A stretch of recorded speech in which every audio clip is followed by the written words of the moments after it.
बलूचिस्तान अवामी पार्टी जो सेनेटर अनवारुल हक काकड़ मुल्क जो 8हों निगरान वजीर आजम मुकर्रर।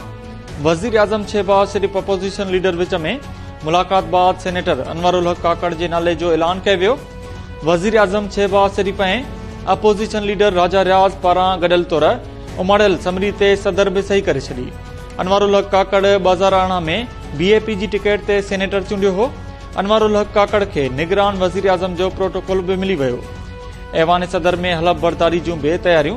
अनवारुल हक काकड़ पंहिंजी पहिरें बयान में चयो आहे त अल्लाह ताला जो थोराइतो आहे जंहिं खेसि निगरान वजीर आजम तौर ख़िदमत जो मौक़ो ॾिनो। इंशाअल्लाह अवाम ऐं मुल्क जे हक़ में फ़ैसिला कंदो।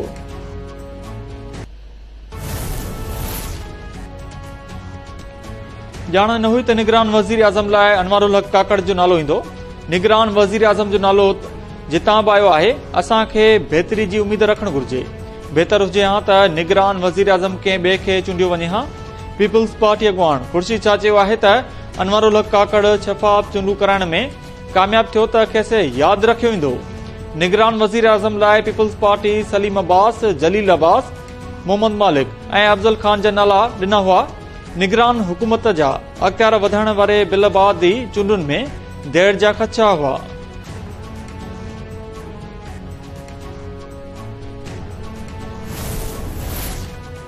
सिंध हुकूमत ख़त्म थींदे ई निगरान वॾे वज़ीर जी मुक़ररी ते मुशावरत जो अमल तेज़ थी वियो। वॾे वज़ीर मुराद अली शाह सां सिंध असेंबली में अपोजिशन लीडर रेहाना अंसार जी मुलाक़ात। ॿिन्ही अॻुवाणनि हिक ॿिए खे निगरान वॾे वज़ीर लाइ नाला ॾेई छॾिया। क़यादत सां मुशावरत बाद सुभाणे ॿीहर मुलाक़ात करण ते इत्तेफ़ाक़। ऑपरेशन ने 3 नाम दिए, मीडिया में दिए, मुझे नहीं दिए। ठीक है, आज मेरी मीटिंग और बड़ी खुशगवार माहौल में मीटिंग हुई। Rana Ansar honourable leader of the opposition आई थी और उनको मैंने यही कहा था कि 2013 और 2018 में हमने बड़ी खुशअस्लूबी से, मेरी तो इंटरेस्ट में है ना कि 3+3+2 चलता रहे मामला, एंड में तो जो होना होगा वो होगा ना। लेकिन मैं चाहता हूँ कि ये इस सूबे की तरफ से जाए कि हम साथ बैठ के और ये खुशअस्लूबी से तय कर ले।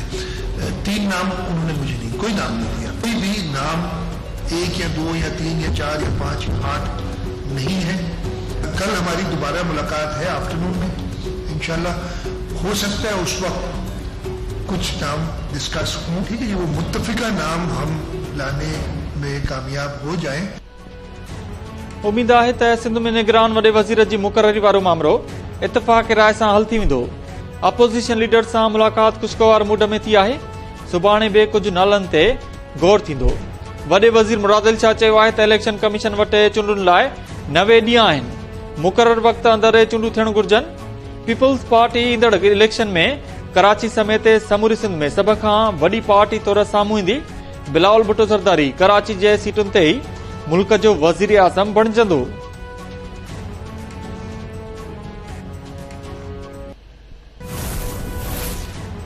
नवाज शरीफ जी नाअहली जा 5 साल पूरा थी विया आहिनि। सुप्रीम कोर्ट जो काल्ह वारो फ़ैसिलो नवाज शरीफ जे वतन वापसी खे रोके नथो सघे।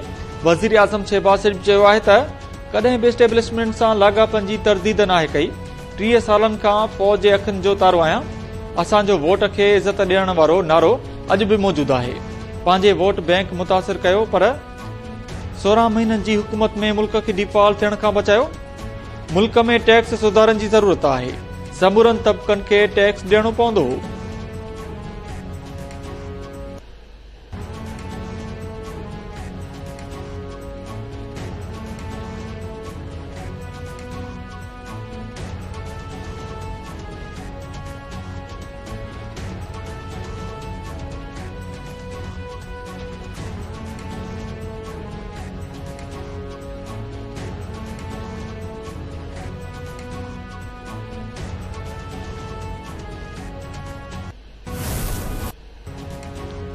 MQM Sindh public service commission ज़रिए भर्तियूं करण वारे मामले ते नैब खे ख़त लिखी छॾियो।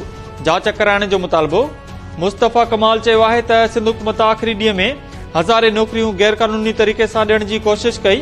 फिरोग नसीम चयो त सिंध हाई कोर्ट सिंध हुकूमत खे भर्तियुनि खां रोके छॾियो आहे। सिंध पब्लिक सर्विस कमीशन ज़रिए भर्तियूं करण तौहीनी अदालत आहे। म्यूज़िक टीचर्स जी भर्ती वारे मामले ते बि चीफ सेक्रेटरी खे खत लिखियो आहे।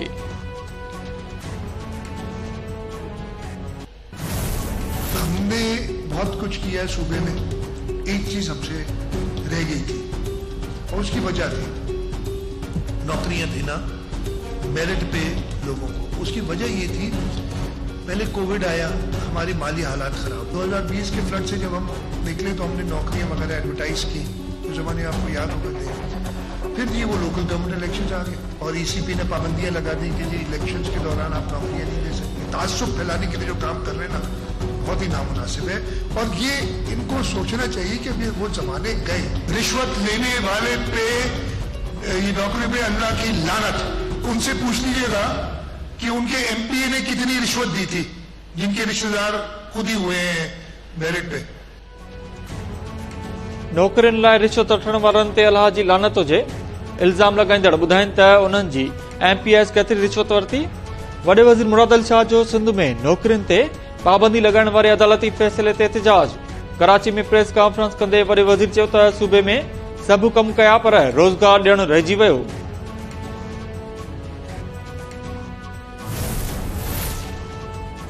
Islamabad high court PTI chairman खे अटक जेल में मुलाक़ातूं कराइण ऐं तिबी सहूलियतूं ॾियण जो हुकुम ॾेई छॾियो।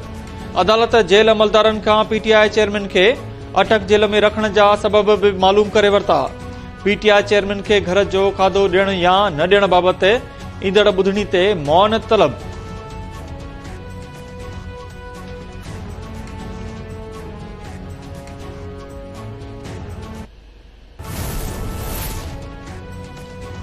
सिंध हुकूमत वञण बाद कामूरनि जी मुक़ररनि ऐं बदिलनि में तेज़ी। कची आबादी वारे सेक्रेटरी अब्दुल वहीद शेख खे उहिदे तां हटायो वियो।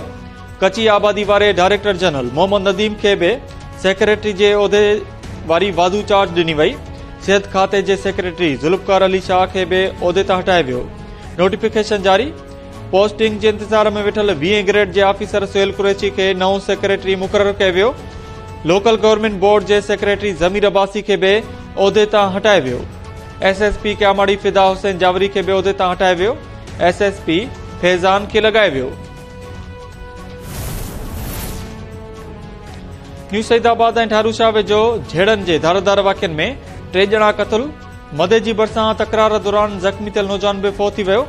न्यू सईदाबाद वेझो काका बिरादरी जी ॿिनि में पुराणे तकरार तां झेड़े में शौकत ऐं ख़ैर मोहम्मद काका मारिजी विया। ठारूशाह वेझो ॻोठु जमाल उजण में संगावती तकरार तां सालनि हथां भेणीवो क़तल। मक़तूल उस्मान उजण जो मोड़ अस्पताल मुंतकिल। मदे जी वेझो कलोड़ा बिरादरी ऐं जुणेजा धुरिन मां तकरार तां ज़ख़्मी थियल नौजवान गुलाम मोहम्मद फ़ौत। मारिजी वियलनि जो अंगु न मथी वियो।